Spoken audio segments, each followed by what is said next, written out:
listener production. The illegal wildlife trade is a multi-billion-dollar industry, raking in an estimated $24 billion globally. And in Australia, our unique reptiles are hotter commodities than ever, with individual animals sold for up to tens of thousands of dollars on the black market. This lucrative trade attracts criminals from international organised crime networks who not only traffic wildlife, a low-risk, high-reward offence, but also test potential drug importation routes. Among those entangled in this dangerous trade was former rugby league star Martin Kennedy. In this episode, hear from Dr. Greta Frankham, a wildlife forensic scientist heading Australia's only accredited animal forensics lab. Discover how cutting-edge science is helping to crack down on wildlife crime, protect our precious biodiversity, and disrupt organised crime. My name's Kathryn Fox. I'm a former GP, crime author, and screenwriter. I'm enthralled by forensics and have spent thousands of hours researching for books and screenplays. So I thought, why not turn my research into a podcast? Every week, you'll be joining me in discovering how forensic science is helping solve high-profile crimes in Australia and around the world.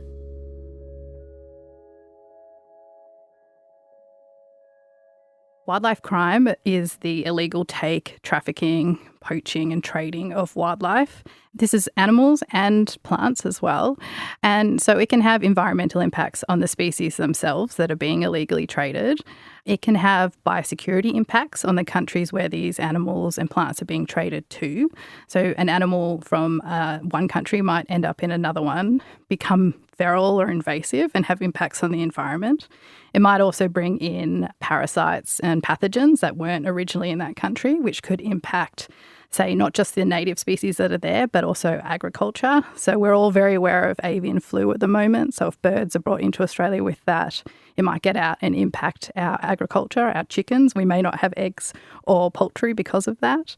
It can also impact human health as well. So we're all very acutely aware of what happened during the COVID-19 pandemic and how that impacted our lives in really significant ways. And one of the primary pathways we think that that pandemic occurred was because of the wet markets in China, where there were people and animals in close proximity, and that allowed a jump from animals into humans. So the more often that we see unregulated trade of animals where people and animals are together, the more likely we are to see the next jump of a pathogen or a virus from animals into humans. What are the sort of infections that can come through? Lots of different things. So animals and plants can carry a range of different zoonoses, and many of the viruses that have historically impacted humans have come from animals originally and jumped into humans. So COVID-19 was one we all know about. HIV, I think, originally occurred in primates in Africa and made that jump across. Ebola as well. So there's many different types of infections that can jump. Flu is one too. We know there's swine flu can jump into humans. Bird flu can jump into humans as well. So we just need to protect our environment and humans from anything that could impact in a detrimental way. What sort of cases do you become involved in? Because often, border security in those shows, we see some grandmother bringing homemade food in, or seeds, or certain types of foods that aren't permitted as well. But that's sort of seen as something like a finable offence, so it doesn't seem that significant. When does it become criminal?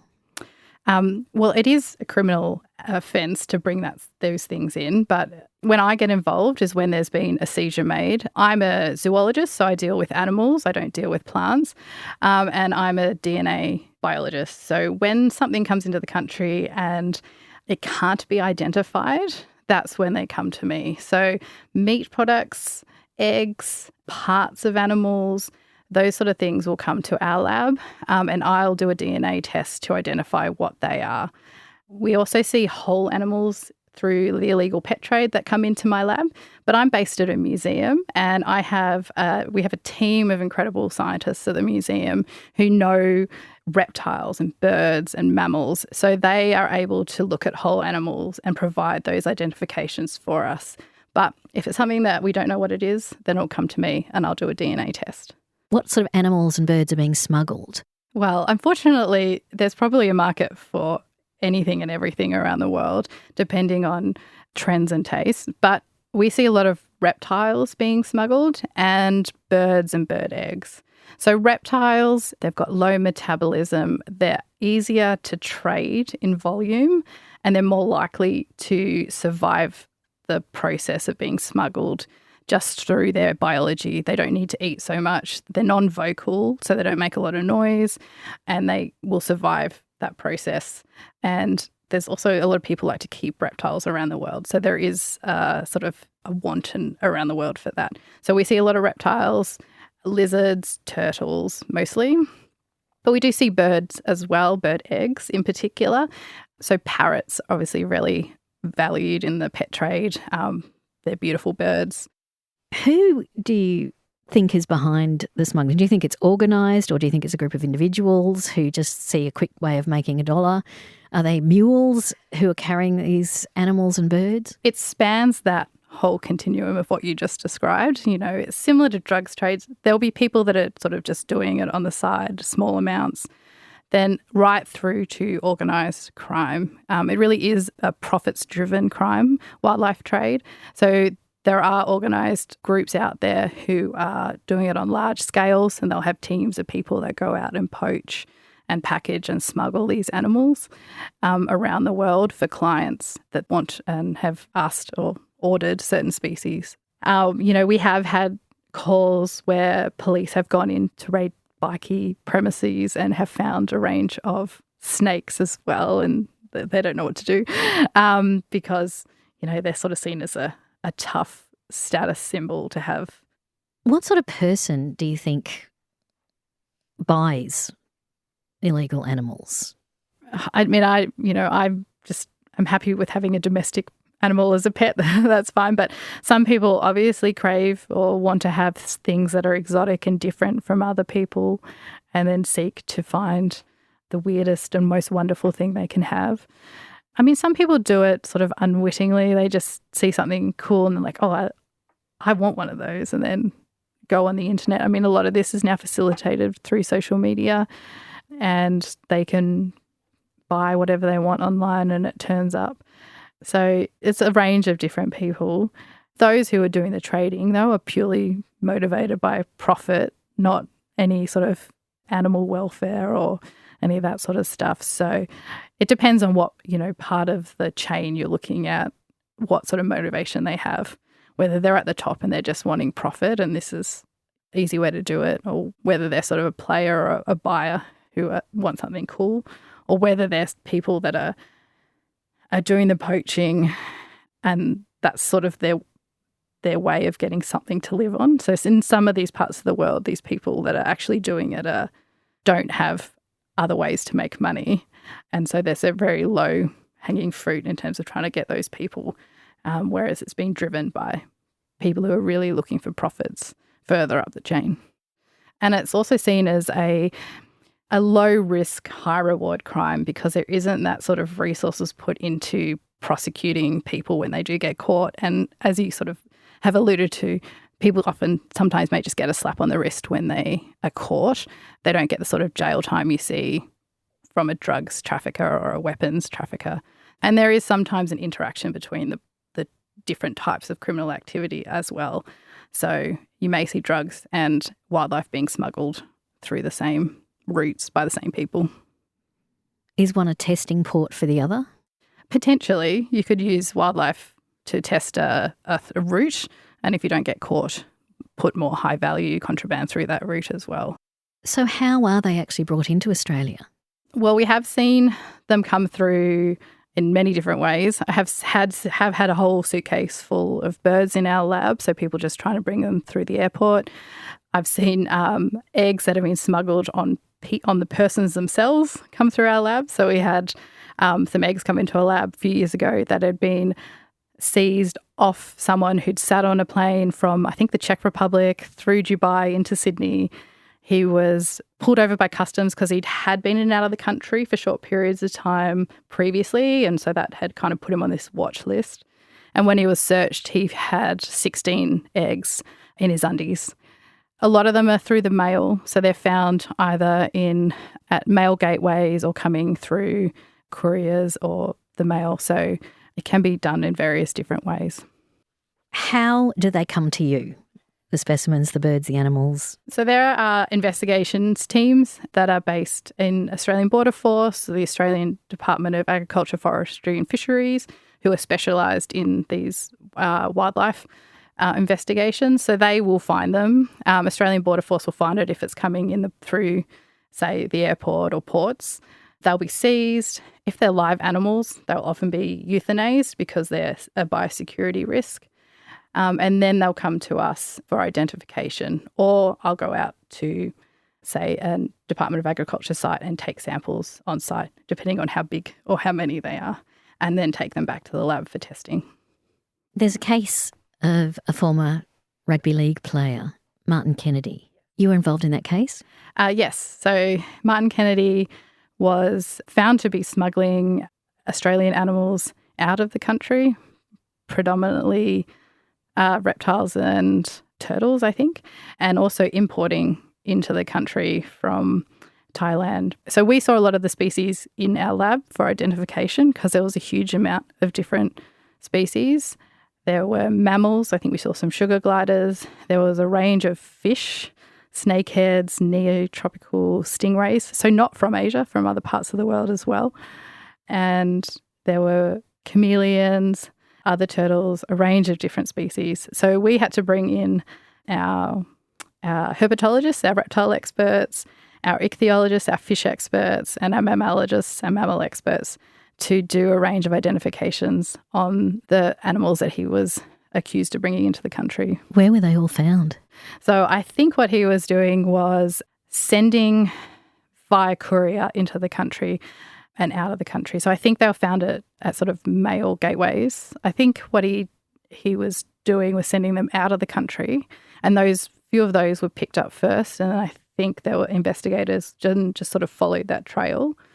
And then I believe he went to Thailand and sent a whole lot of animals back into Australia. I think he sent it to a hotel under a false name so that they could be picked up without a trail. And that, I think, was then when potentially after that he was intercepted and the investigation followed. So did you go to court for that?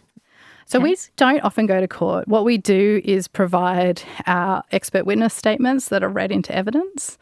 And I've only been subpoenaed to court a couple of times, but I've never had to present evidence.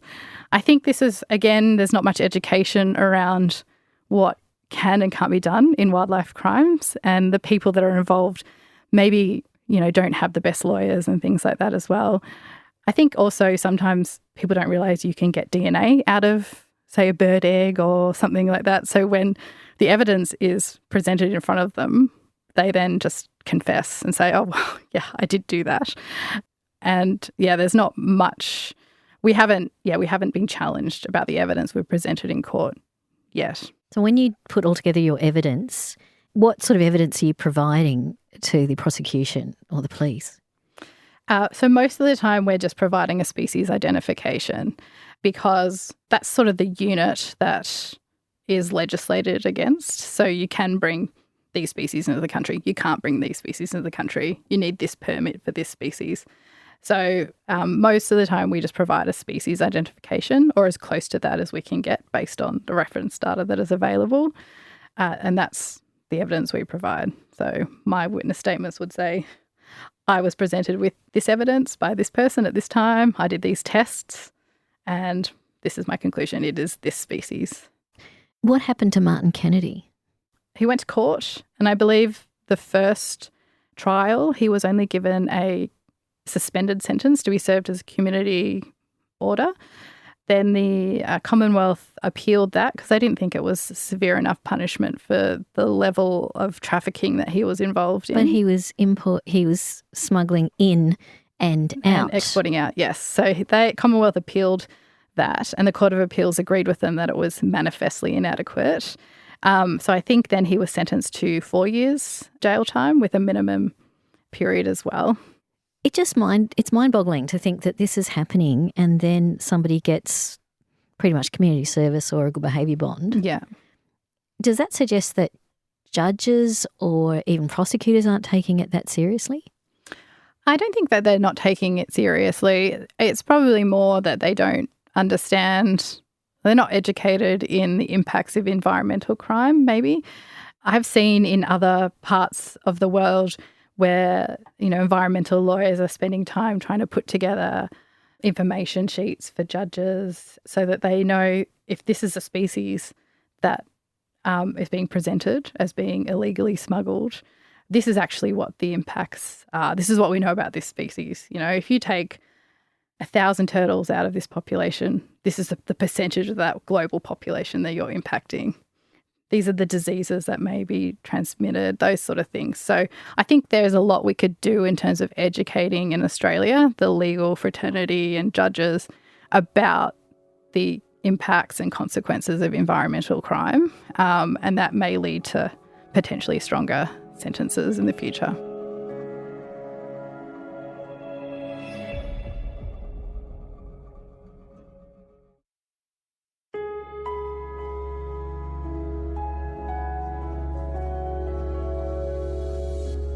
How do you use DNA when you're looking at multiple species? How do you actually extract DNA? Because you said you're dealing with live and non-live, no longer living, yes. Or portions of, for example, a rhino's horn. Yeah. So it's exactly the same as, human forensic DNA analysis in terms of we don't need that much material to get DNA out of it. We're lucky because we actually often have more of the sample to get DNA from. We'll have a chunk of meat or a feather or like a rhino horn. So, we'll just take, I say a match head size bit of tissue or the tip of a feather, or if it's a horn or ivory, we drill into it and we get powder out of it and we can extract DNA from that. And the difference, again, between, say, human DNA and wildlife DNA is the markers that we use. Because we're not trying to differentiate between individuals of the same species, we're just trying to figure out what species it is, we can use a different part of the genome to do that. It's actually the mitochondrial genome. And there's a lot more copies of mitochondria in each cell. So even in degraded samples, there's more DNA for us to use. So we just sequence a small part of the mitochondrial genome, and we can use that to do a species identification. Is there a worldwide database of DNA for animals and rare animals and birds? There isn't one specifically for wildlife forensics just yet, although I am part of a group that's trying to develop that because there is a huge amount of genetic data available for doing species identification because, academics have been doing genetic research on wildlife for many, many, many years. And there are databases out there that you can search that finds for that sort of information. But it is not, those databases haven't been developed for forensic purposes. They've just been developed for academic purposes. And when trying to present data at court, we need to have validated reference data. We have to know exactly where that reference data has come from so that we can be sure that when we're taking our unknown and comparing it to a range of knowns, that the comparison is robust and it is that species. So at the moment, we do use a combination of publicly available data that we've vetted, using forensic standards, and data that we've generated ourselves. So we're really lucky at the museum, because I'm based at a museum, we have a huge collection of reference data. We've got about 100,000 tissue and DNA specimens in our tissue collection at the Australian Museum, and we know where they've come from. So we can generate data from that to add into our data that we may have got that's publicly available and develop in-house these forensically robust databases. But it is one thing that faces the wildlife forensics community at the moment is at trying to develop these databases that can be used and can be presented at court it's one thing that we're working on. And I imagine endangered species. Yeah, they're hard to get and they're hard to often find reference data for. So yeah, we try and work as a community, and that's one of the other things is that we will be getting stuff coming in from overseas. So it's not necessarily species that are native to Australia, but it may be native to an area where my colleagues from overseas are working. So we do try and work very collaboratively as a global community to try and fight this together because, we're seeing species from all over the world and trying to get reference data is really quite difficult sometimes, as you said, especially for really rare and endangered species. And smugglers seem to be able to smuggle things quite easily, but there are lots of rules and regulations that we need to follow if we're trying to send samples overseas to our colleagues. So it can be quite a slow process to do it. Because you've got the biodiversity and rules from the other side as well. Yes. And the one big convention that we all labs will make identifications for is the Convention on International Trade in Endangered Species of Flora and Fauna, which we call CITES. It's much easier than saying the whole thing. So that's an international convention. There's about 180 plus countries are signatories of CITES, and it provides a framework for endangered species and species that are threatened by trade that most governments or signatory governments will incorporate into their environmental laws. So that says these species under Appendix 1, there's absolutely no trade in those species because they're very endangered. So things like elephants, tigers, rhinos. So it's just completely banned. And then there are other appendices. So Appendix 2 species are endangered for a range of reasons, trade being one of them, and you need a series of permits to move those animals or specimens from those animals across borders. And then there's Appendix 3 as well. So we just got some of our native skinks, the blue-tongue skinks, shinglebacks, those ones. Those are Appendix 3 now because they're not endangered within Australia, but we see within Australia that illegal trade in those species is an emerging issue. So we need to limit trade. So if those turn up overseas, it's now a CITES infringement. So one of the issues we have in trying to mitigate this trade is the varying laws in different countries may be enforced differently by countries. So prior to, say, shinglebacks being on CITES, once they left Australia, there was no laws in other countries that those animals could be protected by. They just sort of fell through the cracks. But now they're listed on CITES. It means that if they end up overseas, those countries can do something about it because it's a CITES infringement. You've just come back from a conference in Malaysia. Yes. What is happening in the world of wildlife forensics internationally? Where is it headed? Well, we're still really in a development phase, I think, really globally, because wildlife forensics has probably been around for the last, especially DNA-based wildlife forensics, 40 or so years, the similar time that we've been doing humans, but just the development has been a lot slower because A, it's not human forensics, so there's a lot less resources put into it. B, we have to develop tests for every single species on the planet in terms of going to court. So that takes a lot of time. And there are countries that have very well set up wildlife forensics laboratories. The US Fish and Wildlife Service is probably the best equipped in the world. We've spent the last 10 years developing an accredited wildlife forensics laboratory and program at the Australian Museum where I work. Malaysia has a purpose-built wildlife forensics laboratory and team, and they see a lot of wildlife crime that they're working towards. There's labs in the UK as well, but really where wildlife crime is happening in that cold face are countries in Asia, countries in Africa, where they don't have that capacity and resources built up yet. So as a community, we are really working towards trying to empower those labs that are starting up in those areas, trying to get them to work towards forensic standards. Accreditation is very expensive, but we've built and have developed a range of quality standards and guidelines that those labs can work towards to ensure that when they're delivering evidence to court that it's done so in the right manner and that it's at that forensic level that we expect, so that that evidence is robust and can be trusted, and that can be fed back into those labs and those governments to say, yes, keep building. This is the right way to go ahead. So there's a lot of development going on, as well as identifying species globally that we can try and work on and help build tests because they're common throughout the world, or resources that we need as a community. So we mentioned the DNA database before. So yeah, trying to build that up. And as well as looking at some of the newer technologies and trying to bring them in. One of the animals that I was really surprised by was that echidnas, there's a market for echidnas overseas.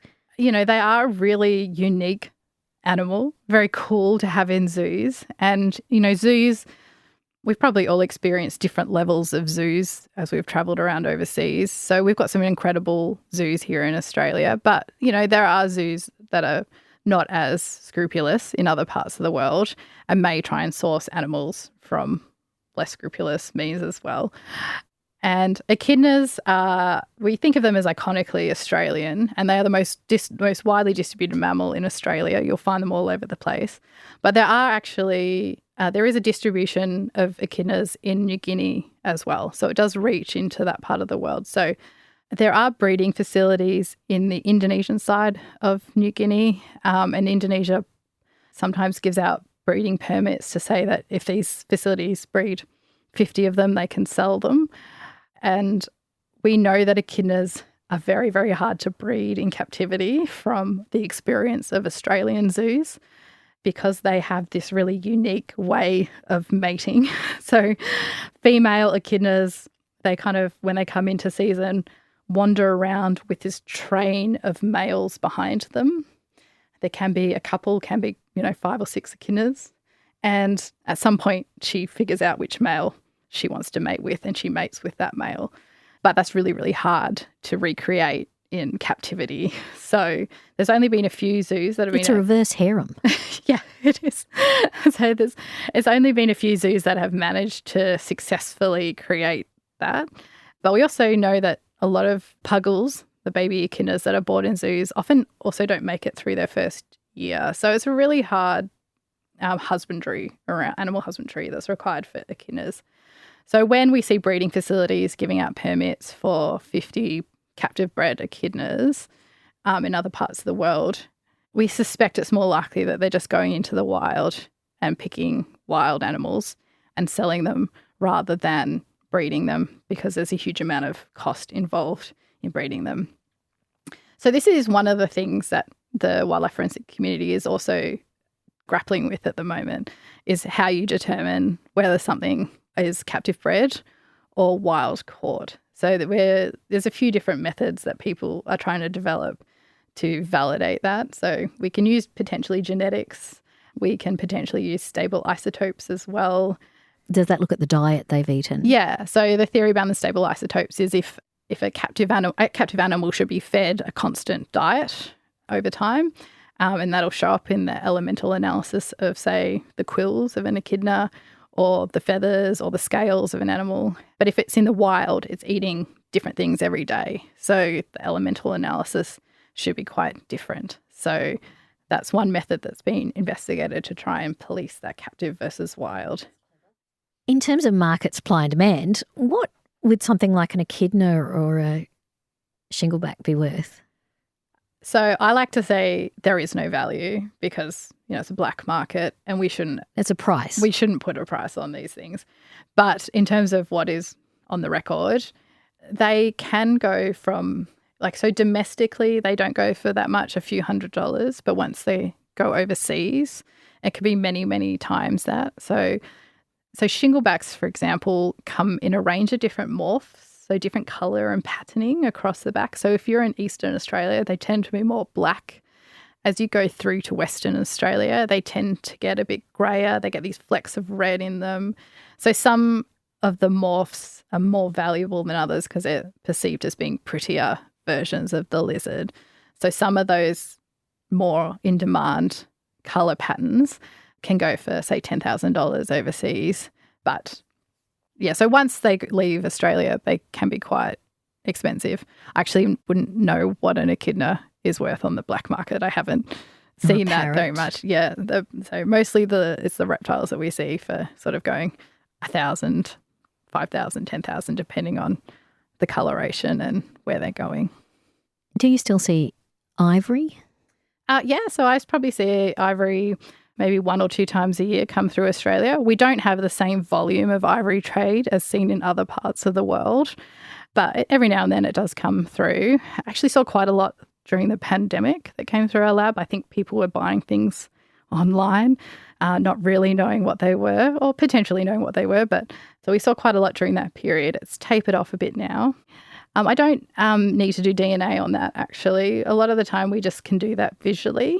So ivory is quite neat in that it often has a very distinctive pattern through the ivory when it's cut on a certain direction. So if I can see that, I can say that it's ivory without having to do a DNA analysis. Are you using a microscope? Just visually, just looking at it in my hand. There's this little chevron patterns through the ivory, which means that it's from an elephant. And because we don't have elephants in Australia, Except in zoos. they're not native. So if there's ivory in Australia, it's illegal. I don't need to figure out where in the world it's come from or whether it's an Asian elephant or an African elephant because it's the same. The illegality is the same. So in other countries where elephants are native, they may go down the route of doing DNA testing because they need to find out whether it's an elephant that occurs naturally within their borders or whether it's come from, say, Asia or somewhere else. We tend to think of museums as history repositories. Yes. How on earth did the Australian Museum become the Wildlife Forensics Centre? Yeah, so, people often are just generally surprised we do science in the first place at the museum. But, we've got about 100 scientific staff and we do research just like a university.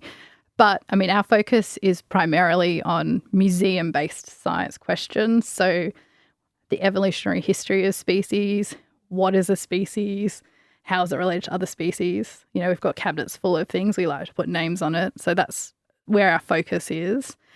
And because of that, we've got a range of people, all different types of ologies, ichthyology, ornithology, mammalogy, who are real experts in certain groups of species. And because Australia has all these laws and legislation around what species can and can't be brought into the country, but we don't have a federally funded wildlife forensics laboratory. For a long time when these agents had things they couldn't identify, they were coming to places like the museum and asking us, can you tell us what this is? Because that's where that group of expertise was. And so over time at the Australian Museum, we thought, look, we're doing this, but this is forensic evidence. This needs to be done and presented in a way that you would expect in a human forensic case. So, it is a crime and it needs to be investigated in the same way and to the same standard. So about 10 years ago, 2013, we achieved accreditation for forensics, doing species identification at the museum. So we are accredited in the same way as a human forensics laboratory. We're just accredited for a different scope of questions and testing. Thank you, Greta, for joining us. And this was just so fascinating. I absolutely loved our conversation. And I love that there's such a different area of forensic science that is still being explored, still developing. But I think it's actually quite exciting. And thank you for being such a big part of it. Thank you very much for having me. I love letting people know about what we do. And the importance of wildlife forensics. And the importance of wildlife and wildlife forensics.